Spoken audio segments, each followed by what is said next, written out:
Hello मेरे प्यारे साथियों एवं मेरे प्यारे प्यारे भाइयों एवं बहनों, आप सभी को नमस्ते। तो आइए आज हम लोग पढ़ने वाले हैं फिजिक्स में चैप्टर 3 विद्युत धारा इलेक्ट्रिक करंट को। उससे पहले आप बता दीजिए कि आप लोग कैसे हैं। उम्मीद करते हैं कि आप लोग एकदम अच्छे होंगे और अच्छे से पढ़ाई में लगे होंगे और अच्छे से पढ़ते भी रहिए, ठीक है। क्लास 12 फिजिक्स चैप्टर 3 विद्युत धारा इलेक्ट्रिक करंट, इसको पढ़ने वाले हैं।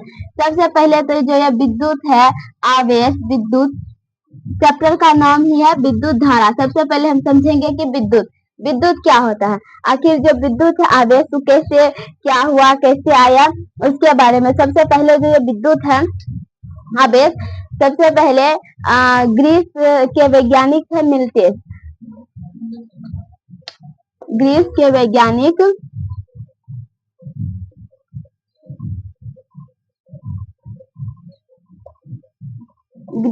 वैज्ञानिक थे जिसका नाम था मिल्टेस। उन्होंने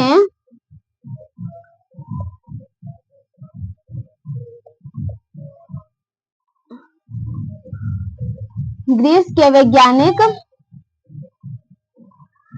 मिल्टेस, उन्होंने सबसे पहले 600 ईसा पूर्व में, कब तो 600 ईसा पूर्व में, 600 ईसा पूर्व में ग्रीस के वैज्ञानिक थे मिल्टेस। उन्होंने बताया था, उन्होंने उसको एक आभास हुआ एक पदार्थ का, जिसमें कि कुछ आवेश नाम का कोई चीज होता था, उसमें आकर्षण प्रतिकर्षण का गुण आता था। तो इन्होंने जो इनको पदार्थ मिला था, उस पदार्थ को इन्होंने कहा था अंबर, जो अभी क्या है, आवेश है। आवेश जिसका नाम बाद में इस अंबर का ही नाम रखे थे बेंजामिन फ्रैंकलिन ने, आवेश। तो पहले इन्होंने क्या रखा था, अंबर, जो अभी उसको हम लोग क्या कहते हैं, उसे आवेश कहते हैं, ठीक है।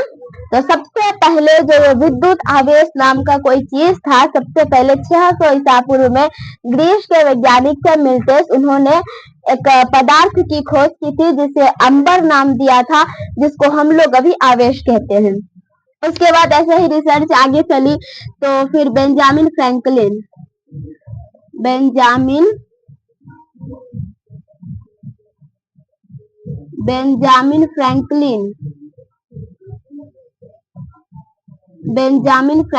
ने कब तो 1752 ईस्वी में, बेंजामिन फ्रैंकलिन ने 1752 ईस्वी में इस अंबर पदार्थ को, ये जो अंबर था, अंबर पदार्थ को आवेश नाम दिया था, ठीक है। अंबर पदार्थ को आवेश नाम दिया था कौन, तो बेंजामिन फ्रैंकलिन। और सबसे पहले जो पदार्थ की खोज हुई थी, और इन्होंने जो नाम रखा था वो रखा था अंबर, जो अभी है क्या, आवेश। इसको ऐसे लिखेंगे तो ज्यादा ठीक रहेगा। जो अभी आवेश हम लोग जानते हैं, आवेश विद्युत, उसका जो पहले नामकरण किया था इन्होंने, मिल्टेस ने, उन्होंने नामकरण किया था अंबर। फिर बेंजामिन फ्रैंकलिन ने 1752 ईस्वी में रिसर्च करके बताया, अंबर पदार्थ को नाम दिया आवेश का, ठीक है। तो ग्रीस के वैज्ञानिक मिल्टेस ने आवेश जो अभी हम लोग आवेश कहते हैं, उसे अंबर नाम दिया था। और बेंजामिन फ्रैंकलिन ने अंबर पदार्थ को आवेश कहा था। इन्होंने अपने रिसर्च के माध्यम से, जब ठनका ठनकता है ना, उस ठनके कड़कती हुई बिजली में इन्होंने पतंग उड़ा करके जो रिसर्च किया था, चैप्टर 1 में है, ठीक है। चैप्टर 1 है विद्युत आवेश तथा क्षेत्र। इसमें विद्युत, जैसे विद्युत है, बेंजामिन फ्रैंकलिन ने विद्युत का कैसे किए हैं, वो सारा का सारा उसमें पढ़ाया गया है कि जो आवेश है, आवेश कितने प्रकार के होते हैं, इसका गुणधर्म क्या है, कैसे है, वो सारा का सारा बताए हैं चैप्टर 1 में। उसके बाद हम चैप्टर 2 में पढ़ेंगे विद्युत, चैप्टर 1 में पढ़ते विद्युत विभव के बारे में। चैप्टर 1 और चैप्टर 2, उसमें जो हम लोग पढ़े थे वो आवेश कैसा था। तो जो ये आवेश था, आवेश क्यों आवेश को हम लोग क्यों से रिप्रेजेंट करते हैं। तो जो ये आवेश था, चैप्टर 1 और चैप्टर 2, ठीक है। चैप्टर 1 और 2 में हम लोग पढ़े थे आवेश के बारे में जो हम लोग अध्ययन किए थे वो था आवेश रुका हुआ है। आवेश कैसा है? आवेश रुका हुआ, स्थिर स्थिर रख करके, ठीक है, आवेश को स्थिर रख करके कि आवेश यहाँ रहेगा तो इसका प्रभाव क्या होगा, इसका विद्युत क्षेत्र क्या होगा, वो सब हम अध्ययन किए थे चैप्टर 1 और 2 में। आवेश कैसा था? स्थिर था। लेकिन हम जो आज चैप्टर 3 में पढ़ने जा रहे हैं, चैप्टर 3 में इसमें क्या होगा? इसमें विद्युत आवेश का यहाँ पे क्या होगा? प्रवाह होगा, ठीक है। आवेश का क्या होगा? प्रवाह होगा। मतलब किसी भी चीज का प्रवाह, जैसे कि पानी की कोई धारा बह रही है, प्रवाह हो रहा है, तो उसी तरह से यहाँ पर हम विद्युत का प्रवाह करेंगे, ठीक है, विद्युत का प्रवाह करेंगे। विद्युत का प्रवाह होकर के ही तो हमारे घर में है मीटर, मीटर से यहाँ तक बल्ब जल रही है, या फिर हमारे जो वहाँ कहीं पे ट्रांसफार्मर लगा रहता है, वहां से हमारे मीटर तक लाइट आती है। कैसे आती है? ऐसे अगर स्थिर रहता तो वहां तो नहीं आती, वहां से विद्युत क्षेत्र उत्पन्न होता, लेकिन वहां से यहाँ तक जो आ रही है विद्युत, तो कैसे आ रही है? तो एक प्रवाह के माध्यम से, एक धारा के माध्यम से आ रही। लेकिन ये जो विद्युत धारा होगा, बहेगा, कैसे बहेगा? आपका जो तार में होगा उसमें कौन सा पदार्थ यूज करेंगे? तो हम लोग चालक पदार्थ यूज करें, और चालक पदार्थ होता है धातु, ठीक है, जैसे सिल्वर, मैग्नीशियम, ये सब है धातु। तो हम लोग धातु को, एल्युमिनियम जैसे हम लोग तार में यूज करते हैं, तो हम लोग धातु जो, इसमें आप तो याद रखिएगा कि जो भी हम पदार्थ लेंगे वो धातु का लेंगे। क्यों? क्योंकि धातु विद्युत का चालन करता है। ग्रेफाइट एक अपवाद में आता है, यहाँ हम लोग धातु की बात करेंगे और धातु लेंगे, ठीक है। ये तो थी कि पहले विद्युत कैसे हुआ, विद्युत के बारे में। अब जब विद्युत धारा से रिलेटेड रिसर्च आगे बढ़ी थी, तो उसमें सबसे पहले जो थे वैज्ञानिक लुईगी थे, जिन्होंने वैज्ञानिक लुईगी ने जो सिद्धांत दिया था धारा से रिलेटेड, विद्युत धारा से, वो था पशु बिजली का सिद्धांत। कौन सा सिद्धांत था? तो वो था पशु बिजली का सिद्धांत। पशु बिजली, और कौन सा पशु बिजली? तो सबसे पहले ये मेढक लिए थे। मेढक, हम मेढक तो नहीं बनाएंगे, काहे कि सही से बनेगा नहीं, तो हम मेढक का पैर बनाते हैं। ये है मेढक, समझ जाइए, ये मेढक का पैर है, ठीक है। ये 2 पैर है मेढक का, 4 पैर होते हैं ना, 2 पैर लिए हैं मेढक का, 2 पैर, 2 हाथ भी, मतलब 2 हाथ 2 पैर जो भी हो। तो 2 पैर लिए हैं मेढक का, और उसके बीच में मेढक के 2 पैर के बीच में इस तरह से यहाँ पर चालक पदार्थ को रखा। इस यहाँ पे क्या रखा? चालक पदार्थ को रखा, जैसे कि धातु का कोई वस्तु, मतलब धातु का कोई पदार्थ रखा होगा। तो यहाँ पे कौन सा पदार्थ रखा था? तो चालक पदार्थ रखा।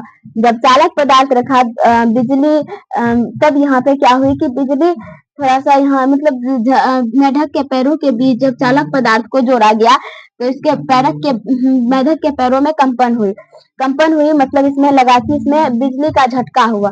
तो यहाँ पे ऐसे बताया गया कि इन्होंने ऐसे बताया कि यहाँ पे जो है कि धारा का प्रवाह हो रहा है, पशु बिजली का सिद्धांत है कि जब मेढक के पैरों के बीच चालक पदार्थ जोड़ेंगे तो इसमें धारा प्रवाहित होगी। तो यहाँ पे पशु बिजली का सिद्धांत आ गया। फिर पशु बिजली के सिद्धांत को खंडन किया, आगे रिसर्च हुई, तो पशु बिजली वैज्ञानिक कौन आए? वैज्ञानिक वोल्टा जी आए, वैज्ञानिक वोल्टा आए। उन्होंने पशु बिजली के सिद्धांत, इस पशु बिजली के सिद्धांत को क्या किया? खंडन किया।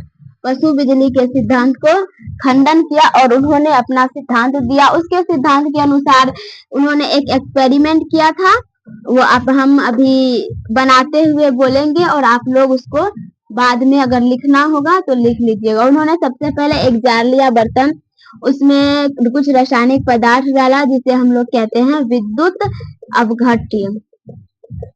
मान के चले यहाँ पे रासायनिक पदार्थ, केमिकल भरा गया है इसमें, इसको हम बोलेंगे विद्युत पदार्थ, वो हम लोग बाद में भी पढ़ेंगे। वैद्युत पदार्थ के बारे में और केमिस्ट्री में भी पढ़िएगा। ठीक है, तो यहाँ पे कुछ वैद्युत पदार्थ लिए और उस वैद्युत पदार्थ में डुबाएं दो धातु की छड़, एक प्लस की और एक इसमें प्लस चार्ज दिए, दो धातु की छड़ दिए और एक में प्लस चार्ज दिया और एक में माइनस चार्ज दिया और इस यहाँ पे एक चालक पदार्थ जोड़ा गया।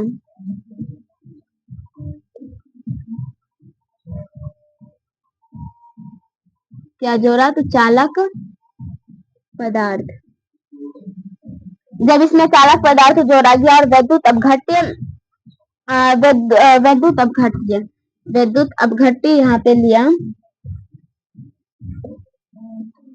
वैद्युत अपघट्य में जब दो धातु की छड़ जोड़ा डाला और उसे चालक पदार्थ से जोड़ने पर यहाँ पर धारा प्रभावित हुई और वो धारा प्लस चार्ज से होते हुए बेंजामिन फ्रैंकलिन ने बताया भी था चैप्टर 1 में कि विद्युत क्षेत्र जो होता है प्लस से होकर के माइनस की ओर जाती है, तो यहाँ पर प्लस से माइनस की ओर जाती है और फिर यहाँ पर रिटर्न माइनस से प्लस की ओर होती है। तो विद्युत धारा हम प्लस से माइनस की ओर इस तरह से इस प्रक्रम में चलता है, प्लस से माइनस और फिर इधर से इधर इस प्रक्रम में चलता है।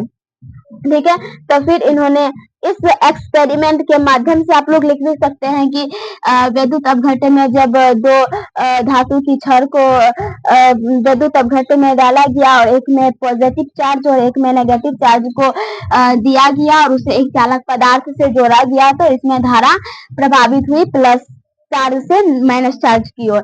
ऐसे आप लोग लिख सकते हैं अगर लिखना चाहे तो।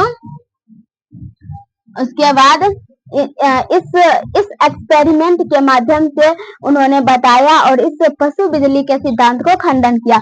उन्होंने इस एक्सपेरिमेंट के माध्यम से बताया कि जो विद्युत धारा का प्रवाह हो रहा है ना, वो पशु बिजली के मेढक के पैर के कारण नहीं, इसमें जो धातु की छड़ में जो मुक्त इलेक्ट्रॉन है ना, उसके कारण हो रहा है। इन्होंने बताया कि विद्युत धारा का प्रवाह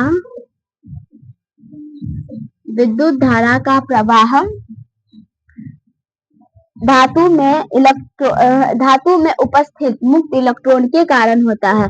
विद्युत धारा का प्रवाह किसके कारण होता है? तो धातु में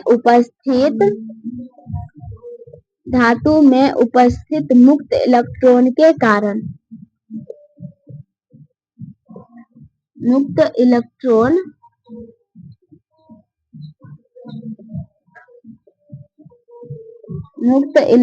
के कारण होता है। इलेक्ट्रॉन के कारण और इससे रासायनिक पदार्थ के कारण होता है।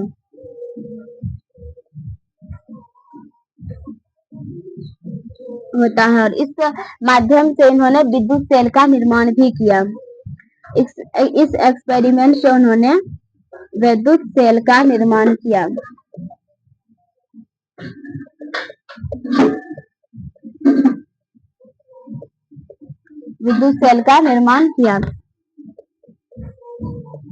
यहाँ पर जो है ये विद्युत लिख लीजिए क्योंकि इसमें धारा का प्रवाह हो रहा है। तो विद्युत सेल का निर्माण किया। यहाँ पे जो धारा प्रभावित हो रही है, कैसी धारा प्रभावित हो रही है? तो यहाँ पे जो धारा प्रभावित हो रहा है वो दिष्ट धारा प्रभावित हो रहा है। दिष्ट धारा। यहाँ पर जो इन्होंने जो वोल्टा सर, वैज्ञानिक वोल्टा सर ने जो एक्सपेरिमेंट किया था, इसमें जो धारा प्रभावित हुई थी वो कैसी धारा प्रभावित हुई थी? तो यहाँ पे दिष्ट धारा प्रभावित हुई थी। जब हम लोग आगे और पढ़ेंगे दिष्ट धारा, प्रत्यावर्ती धारा दो प्रकार के होते हैं, दिष्ट धारा, प्रत्यावर्ती धारा, वो हम लोग बाद में पढ़ेंगे। तो इन्होंने दिष्ट धारा, बैटरी वाली धारा होती है ना, वही यहाँ पे प्रवाहित हुआ था धारा। ठीक है, तो पहला था ग्रीस के वैज्ञानिक मिल्टियस 600 ईसा पूर्व में एक्सपेरिमेंट करके बताए थे। उसके बाद बेंजामिन फ्रैंकलिन ने अंबर को आवेश कहा। फिर लुईगी ने पशु बिजली का सिद्धांत दिया। फिर वैज्ञानिक वोल्टा ने पशु बिजली के सिद्धांत को खंडन करके उन्होंने अपना एक्सपेरिमेंट किया और विद्युत सेल का निर्माण किया। ठीक है, अब यहाँ पर ये था हिस्ट्री पूरा का पूरा। अब हम लोग आगे बढ़ेंगे और हम लोग पढ़ेंगे विद्युत धारा के बारे में। विद्युत धारा में भी वही होगा कि धारा का प्रवाह होगा यहाँ पर। वहां भी विद्युत धारा में भी हम लोग जब भी धारा प्रवाह करेंगे तो हम लोग क्या लेंगे, तो एक चालक पदार्थ को ही लेना होगा। ठीक है, हेडिंग डालिए विद्युत धारा।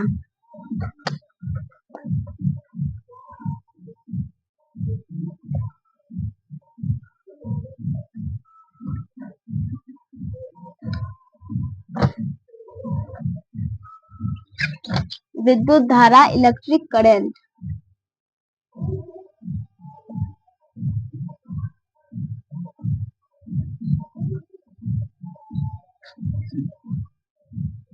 इलेक्ट्रिक करंट,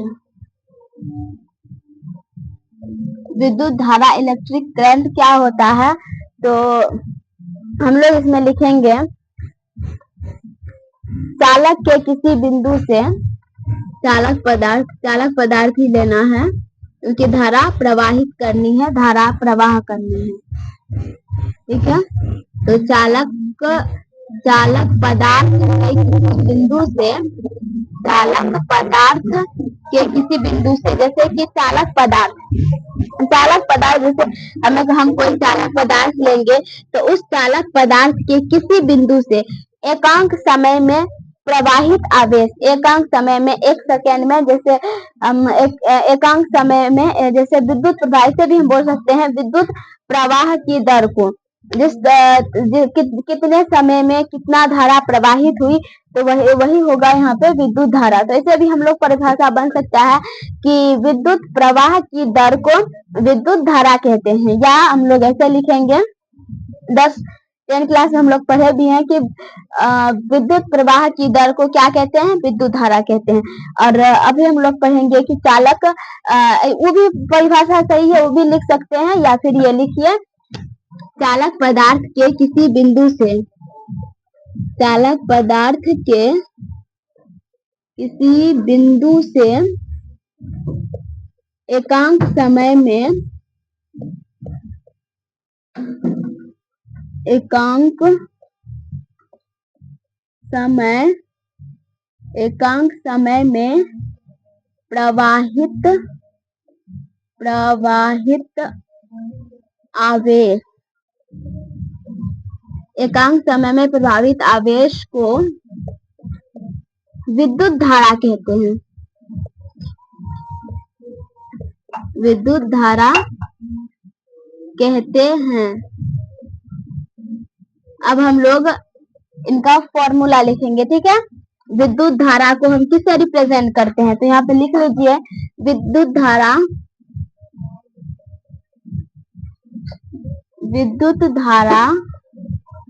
को I से प्रदर्शित करते हैं। किससे प्रदर्शित करते हैं, I से प्रदर्शित करते हैं। ठीक है, विद्युत धारा I से, तो विद्युत धारा को I से प्रदर्शित करते हैं। विद्युत धारा I इक्वल टू, यहाँ पे क्या कहा गया कि चालक पदार्थ के किसी बिंदु से एकांक समय में जो आवेश प्रवाहित होगी। ठीक है, तो एकांक समय में प्रवाहित आवेश को क्या कहते हैं, विद्युत धारा I कहते हैं। विद्युत धारा को किससे रिप्रेजेंट करते हैं, तो I से। चालक के किसी बिंदु से एकांक समय में प्रवाहित आवेश को क्या कहते हैं, विद्युत धारा कहते हैं। अब इनको हम लिखेंगे विद्युत धारा। इसका जो SI मात्रक होता है, विद्युत धारा का SI मात्रक क्या होता है, एम्पियर होता है। विद्युत धारा का SI मात्रक एम्पियर होता है, और इसका MKS मात्रक, SI मात्रक क्या होता है, MKS मात्रक क्या होता है, वो 11th क्लास 11 चैप्टर 1 में है। ठीक है। तो हम लोग अभी फाइनली ऐसे ही जान लेते हैं कि SI आप लोग जाके देख भी सकते हैं क्लास 11th में चैप्टर 1 का जो SI मात्रक SI पद्धति MKS पद्धति क्या है वो सब क्लास 1 लेक्चर 1 में ही मिल जाएगा। तो देखिएगा अब यहाँ पे हम लोग देखेंगे SI मात्रक एम्पियर और इसका जो MKS मात्रक होगा वो MKS मात्रक यहाँ से निकालेंगे। Q का होता है, Q का क्या लिखेंगे, कूलम, क्योंकि इनका जो आवेश का होता है ना कूलम, तो कूलम प्रति सेकेंड, समय का सेकेंड, टी का सेकेंड। ठीक है, इसको या फिर ऐसे भी लिख सकते हैं C और S इनवर्स। ठीक है, कूलम को C से और कैपिटल C और समय को S इनवर्स। इनवर्स होगा नीचे वाला, जब भी नीचे वाला रहेगा तो ऊपर जाएगा, नीचे वाला अगर कोई ऊपर जाएगा तो किसमें लिखाएगा, माइनस में लिखाएगा। तो विद्युत धारा, ठीक है, विद्युत धारा इलेक्ट्रिक करंट चालक पदार्थ के किसी बिंदु से एकांक समय में प्रवाहित आवेश को विद्युत धारा कहते हैं। किसमें, तो चालक पदार्थ के किसी बिंदु से एकांक समय में प्रवाहित आवेश, किसमें, एकांक समय में प्रवाहित आवेश को क्या कहते हैं, विद्युत धारा आई कहते हैं। विद्युत धारा का SI मात्रक एम्पियर होता है, MKS मात्रक कूलम पर सेकेंड होता है। उसके बाद अगर इसका बीमा की बात करें, विद्युत धारा का बीमा हो जाएगा AT। ठीक है, विद्युत धारा कैसी राशि है, तो जो ये विद्युत धारा है, विद्युत धारा अदिश राशि है। ठीक है, विद्युत धारा अदिश राशि है, अदिश राशि है।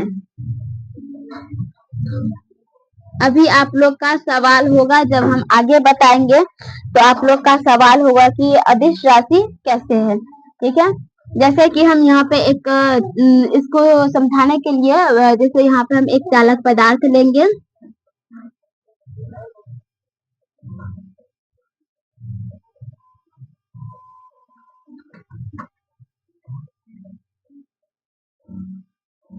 यहाँ पे क्या लिए, एक चालक पदार्थ लिए। ठीक है, ये एक चालक पदार्थ लिए और इस चालक पदार्थ को हम परिपथ से जोड़ेंगे। ठीक है, प्लस माइनस,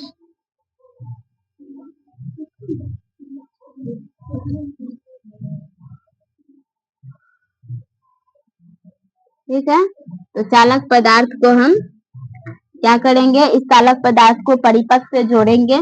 तो इसमें जो इसका जो विद्युत, यहाँ पे जो ये चालक पदार्थ है, यहाँ पे चालक पदार्थ को हम परिपथ से जोड़े, तो जो यहाँ इसका जो विद्युत बल E होगा वो कैसा हो, विद्युत बल E किस दिशा में होगा, तो ये जो होगा विद्युत बल, विद्युत क्षेत्र वो प्लस चार्ज से माइनस चार्ज की ओर होता है। ये बेंजामिन फ्रैंकलिन ने कहा है, इसके बात को कोई नहीं नकारा है, इसका ये बात एकदम सटीक है और उसका कोई विरोध नहीं किया है। ये अपोजिट डायरेक्शन में हो या फिर इसके यही मतलब होता है। इन्होंने जो दिया था, बताया था चैप्टर 1 में कि विद्युत क्षेत्र और विद्युत बल की जो दिशा होती है वो प्लस से माइनस की ओर होती है। तो यही यहाँ पे है, ये विद्युत बल की दिशा किधर हो जाएगी, प्लस से माइनस की ओर, और ये चालक पदार्थ। और हाँ, एक बात और है, यहाँ पे एक लिखाएगा कि विद्युत धारा तभी प्रभावित होगी जब इस चालक के सिरों पर विभवांतर स्थापित होगा। इस चालक के सिरों पर क्या स्थापित होगा, विभवांतर। जब विभवांतर स्थापित होगा तो ही विद्युत धारा प्रवाहित होगी। तो यहाँ पे लिखिए कि विद्युत धारा तभी प्रभावित होगी, विद्युत धारा तब प्रभावित होती है, तब प्रवाहित होती है जब चालक के सिरों पर विभवांतर स्थापित होता है। चालक के सिरों पर विभवांतर स्थापित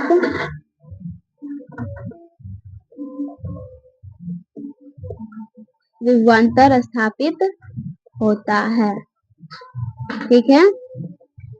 विद्युत धारा तब प्रभावित होगी जब चालक के सिरों पर क्या होगा, ये विभवांतर स्थापित होगा। और दूसरा इसमें और एक है कि जो विद्युत धारा की जो दिशा है, ये विद्युत धारा किस दिशा में प्रभावित होगी। विद्युत धारा की दिशा जो ऋणावेश वाहक है, तो ऋणावेश आवेश के विपरीत दिशा में होगी। ठीक है। जब धारा प्रभावित हो रही थी तो उसके माध्यम से यह पता चला है कि जो ये विद्युत धारा की दिशा है ना, किस दिशा में होती है, तो विद्युत धारा की दिशा ऋणावेश वाहकों के विपरीत दिशा में होती है। ठीक है। विद्युत धारा की दिशा ऋणावेश वाहकों के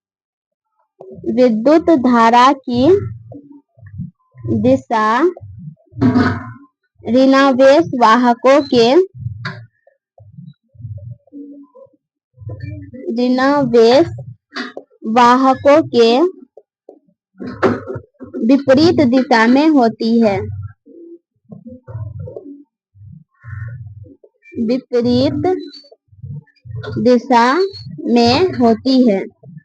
ठीक है। अब आप लोग का सवाल होगा कि ये विद्युत धारा की दिशा विपरीत दिशा में क्यों होती है। और हाँ, विद्युत क्षेत्र इधर है, विद्युत बल की दिशा इधर है और प्लस से इधर से जाएगी, और फिर जब धारा की दिशा होगी वो ऋणावेश वाहकों के विपरीत दिशा में होगी। तो बिल्कुल ऐसा ही है। ठीक है। ऐसा ही हम लोग पढ़ते हैं, क्योंकि बेंजामिन फ्रैंकलिन के बात को अभी तक किसी ने नहीं नकारा है। इसके बाद को एग्जिस्ट, मतलब इसका बात सबको माने हैं। और जो प्लस से माइनस की और विद्युत बल की दिशा जो होती है वो प्लस से माइनस की और विद्युत धारा की जो दिशा है वो विद्युत धारा की दिशा जो है वो किधर होती है, तो ऋणावेश वाहकों के विपरीत दिशा में। अब सबसे पहले ये आती है कि जब इसका दिशा है इधर, तो ये अदिश राशि कैसे हुआ। तो अदिश राशि इसलिए हुआ बाबू, क्योंकि ये अदिश राशि क्यों है, यहाँ पे यहीं पे बता देते हैं। अदिश राशि क्यों, यहीं पे बताते हैं। ये अदिश क्यों, ठीक है, क्यों अदिश है, ये इसलिए अदिश है, पता है क्यों, क्योंकि ये सदिश योग के नियम का पालन नहीं करता है। क्यों, क्योंकि सदिश योग के नियम का पालन नहीं करता। सदिश योग के नियम का पालन नहीं करता।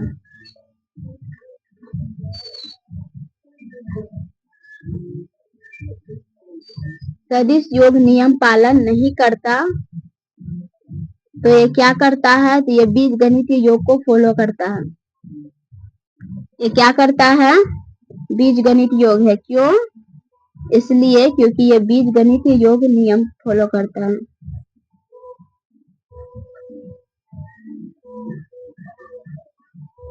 ठीक है।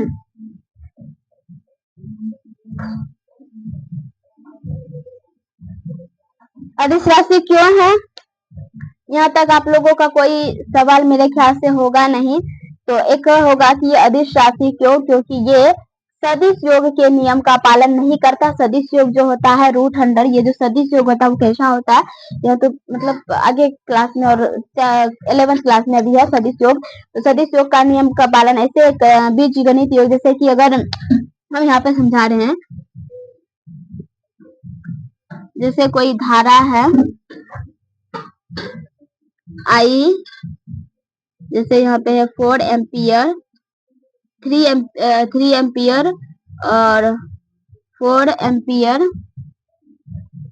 और 5 एम्पियर। जब इन सबको जोड़ा गया तो यहाँ पे बीजगणितीय योग, जैसे हम लोग ऐसे जोड़ करते हैं 3 4 7 और 5 12 एम्पियर हुआ, इस तरह से हुआ। जबकि जो सदिश योग का होता है वो सदिश योग ऐसा होता है, सदिश योग जो होता है वो उनका फॉर्मूला होता है यहाँ पे A square plus B square plus 2ab cos theta. ठीक है, तो ये सदिश योग के नियम इस तरह से जब सॉल्व हो के आना चाहिए था, ये ऐसे नहीं आकर के ये बीजगणित योग नियम को फॉलो किया, इसीलिए हम लोग इसे सदिश राशि में नहीं रखे हैं, विद्युत धारा को वैज्ञानिक लोग रखे हैं। तो इसलिए विद्युत धारा को जो वैज्ञानिक लोग हैं उन्होंने विद्युत धारा को सदिश में ना रख करके अदिश में रखे हैं। क्यों का जवाब मिल गया होगा, क्यों? क्योंकि सदिश योग के नियम का पालन नहीं करता। कौन सा करता है? तो बीजगणित योग का नियम करता है, बीजगणित योग नियम फॉलो करता है।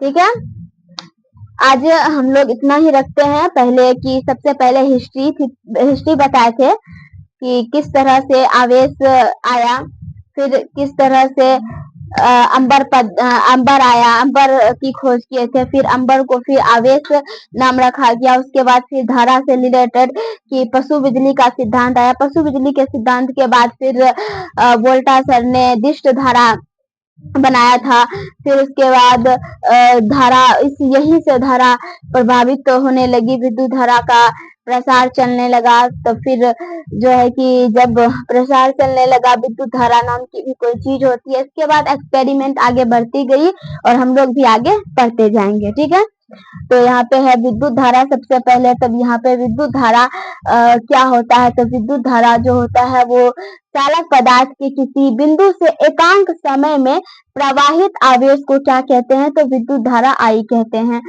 विद्युत धारा को पहले रिप्रेजेंट किससे किया गया था? तो आई से, इसलिए I equal to Q upon T. इनका ऐसा मात्रक एम्पियर्स मात्रक बीमा। फिर विद्युत धारा कैसी राशि है? तो ये अदिश राशि है। क्यों? तो ये इसलिए, ठीक है, इसको याद रखिएगा। उसके बाद विद्युत धारा प्रवाहित होगी, ऐसे प्रभावित होगी, लेकिन इसमें शर्त है कब प्रभावित होगी? जब विभवांतर स्थापित होगा। ठीक है, और उसके बाद जो इनका विद्युत धारा की दिशा होगी वो ऋणावेश वाहकों के विपरीत दिशा में होगी। ठीक है, उम्मीद करते हैं कि आप लोग को क्लास अच्छा लगा होगा। और हमारा चैनल का नाम है चैनल नेम है लर्न एस ग्रो। ठीक है, लर्न एस ग्रो और है सीपी। चैनल नेम है लर्न एस ग्रो, कैपिटल में सी कैपिटल में पी। ठीक है, चैनल नेम आप लोग याद रखिएगा learn S grow. CP learn मतलब सीखो और आगे बढ़ो। तो अच्छे से आप लोग पढ़ाई कीजिएगा और हमारे चैनल से जुड़िएगा और क्लास को कीजिएगा। आप लोगों को उम्मीद करते हैं कि क्लास बहुत अच्छा लगा होगा, और अगर अच्छा लगा होगा तो प्लीज लाइक कीजिएगा, सब्सक्राइब कीजिएगा और आगे क्लास से जुड़िएगा। बाय।